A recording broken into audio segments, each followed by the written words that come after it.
आज हम सुनने वाले हैं राजा की साहस कथा। एक समय की बात है, एक देश में एक राजा था जिसका नाम राजेंद्र था। वह बहुत ही बुद्धिमान और साहसी राजा था, जिसे अपने प्रजा की खुशहाली और देश की विकास पर गर्व था।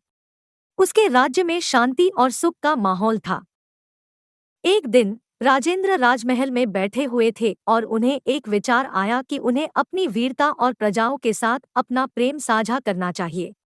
वह तत्पश्चात एक विचारमय साहसिक कथा लिखने का निर्णय लिया। राजेंद्र ने अपने मन की कठिनाइयों और चुनौतियों को पहचाना और एक लंबी कथा की रचना की। इस कथा की शुरुआत उनकी बचपन से ही राज्य के प्रजाओं की मदद करते हुए की गई। उन्होंने देखा कि उनके राज्य में एक गांव है जहां पानी की कमी थी और लोग बहुत परेशान थे। राजेंद्र ने तत्पश्चात अपनी सेना के साथ वहां जाकर एक बड़े तालाब का निर्माण करवाया। यह तालाब प्रजाओं के लिए पानी की समस्या का समाधान साबित हुआ और उनकी जीवन शैली में एक बदलाव आया। इस कार्य में राजेंद्र ने स्वयं भी कई दिन और रातें बिताई ताकि उनके प्रजाओं को शांति और खुशहाली मिले। इसके बाद राजेंद्र ने देखा कि राज्य में अन्य कई समस्याएं भी हैं, जैसे कि जहाज़ों के लिए कोई नदी का पास नहीं था, जिससे व्यापार और आर्थिक विकास प्रभावित हो रहा था। राजेंद्र ने इस समस्या का समाधान निकालने के लिए एक महान नदी का निर्माण करवाया, जो राज्य के सभी क्षेत्रों को जोड़ देने के साथ साथ व्यापार और विकास को बढ़ावा देने में मदद करेगी।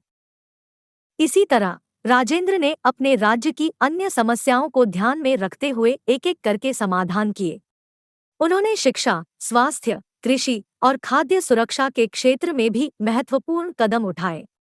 उनका प्रधान उद्देश्य हमेशा अपने राज्य के लोगों की कल्याण और खुशहाली का प्रमुखता से ध्यान रखना था। इसी प्रकार समय के साथ राजेंद्र राजा की कथा और उनके साहसिक कार्यों की चर्चा देश भर में फैल गई। उनकी महानता और न्यायप्रियता की कथाएं लोगों के बीच फैलती गईं और वे राष्ट्रीय संघर्षों में भी अपना समर्थन प्राप्त करने लगे। समय के साथ राजेंद्र को एक महान राजा के रूप में पहचाना जाने लगा और उनका नाम राजसिंह बन गया। वह राष्ट्रीय स्तर पर मशहूर हो गए और उनके राज्य का उच्चतम गौरव बना रहा। यह राजा की लंबी कहानी थी, जो उनकी साहसिकता, बुद्धिमानी और सेवा भावना को दर्शाती थी। उनकी इस कथा ने लोगों के दिलों में स्थायी स्थान बना लिया और उन्हें सदैव याद रखा जाएगा।